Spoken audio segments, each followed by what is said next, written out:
was working on a degree in management at the University of Cincinnati, and I took I think it was called a human relations class, and that was my start of the love of human resources. And I thought I really connected with a lot of the material, and I went and added at that time, I think UC, and I'm about to date myself, UC was offering a personnel management degree, and I added that.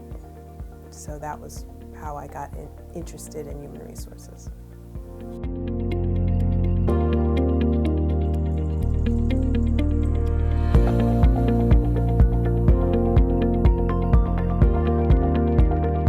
I like the duality of helping employees as well as helping companies to meet whatever objectives they have.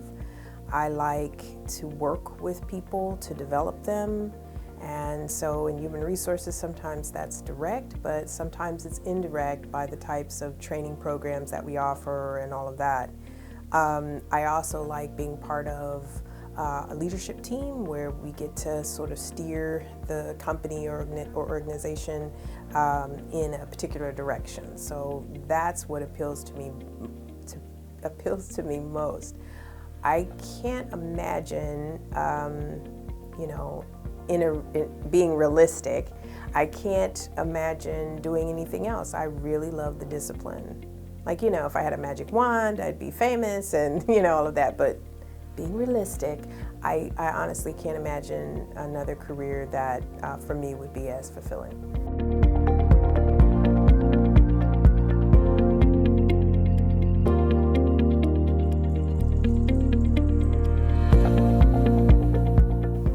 We have a really, really good hotline team.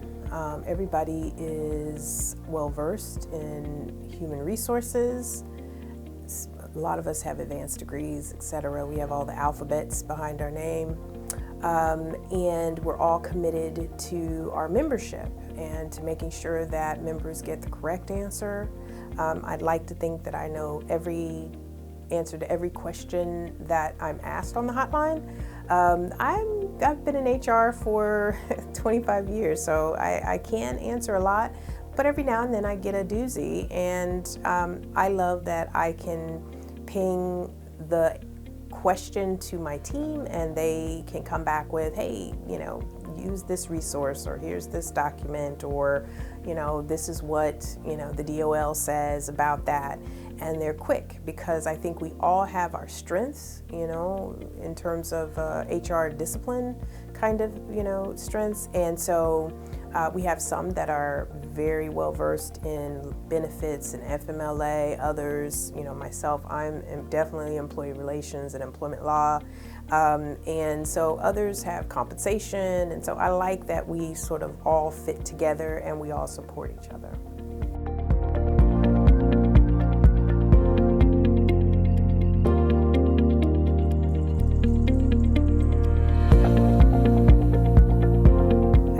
The best part of working the hotline, I don't know if I can identify just one thing. I would say definitely getting to know our members, and they are regular callers, and you get to know them and their work environments and some of the programs and different nuances from business to business. So I really like that. Because once again, I love the discipline of HR, and I like to understand how other organizations are applying it. And then the other part that I really like is that it keeps you on your toes. So I'm always reading, I'm always learning. Just by nature, I'm that type of person. But it keeps you on your toes. So you always have to know the latest and the greatest of, whatever's happening in the world of human resources.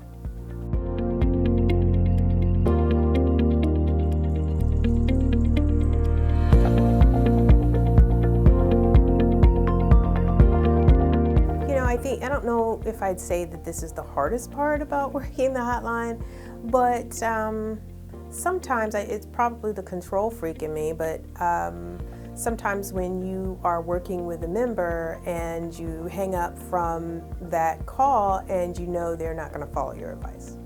You know, you just, there's a feeling that you get that, you know, they want to do what they want to do, and not what is legal or what is best practice or what, you know, they don't get it.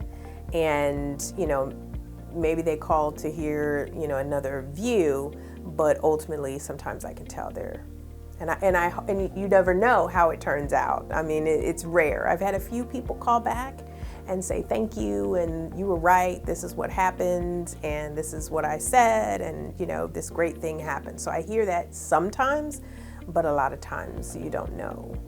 So that's probably the hard part.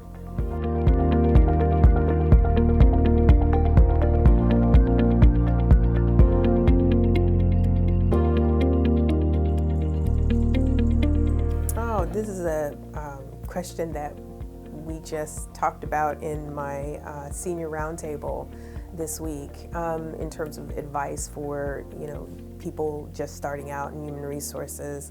I think the number one thing is to sort of have a plan of what it is you want to do, what it is you want to accomplish, just for your career, period, but definitely within human resources. I knew early on, I started in recruitment, and I knew that I didn't want to stay in recruitment long term. So my goal was to get a generalist experience in human resources, and that's kind of what I pushed for, and the roles that I selected in my career gave me that exposure. So kind of know what it is that you want to do, and also have a mentor, you know, whether that's outside or inside your organization. Because that is extremely helpful, because they can help from a career perspective, as well as, you know, when you encounter interpersonal issues at work, how to navigate those, but ultimately create your own network of resources. And then I'd also say to make sure that you're in human resources for the correct reasons, the right reasons. Because sometimes I meet people and they'll say, oh, I chose human resources because I like people.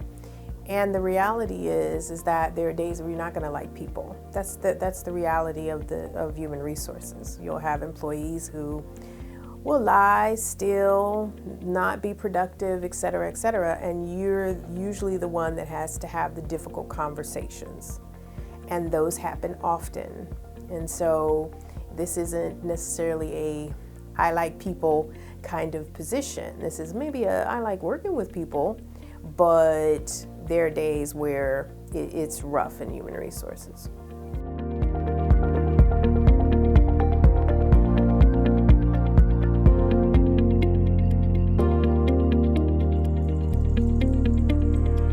I am an avid reader. Most of it is escapism type of reading. I am in a book club, and I've been in a book club, gosh, since grad school, years ago. And I've always, no matter where I've lived, I've always plugged into some type of book club. But I mainly read, if I don't read things for my job, I read things, only fiction. It's rare that I'll read a biography, although I did read Cicely Tyson's, but she's one of my sheroes, so she was an exception that I made. But most of the time, it's action adventure, it's romance. I like a lot of sci-fi, you know, so you know, some people are surprised by what I like to read. And I mean, I just like things that are well written, and if they're well written, it will appeal to me.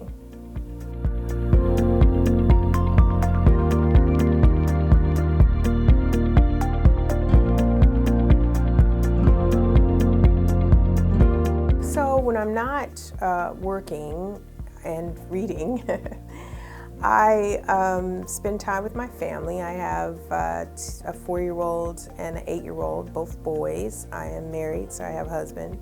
And we obviously do things. I also volunteer a lot, so I do hold offices in different organizations that are dedicated to different populations, whether that's kids or whether that's schools or what have you. So there's always a fundraiser, there's always a clothing drive or some type of educational component that I'm putting together to present to kids or something like that.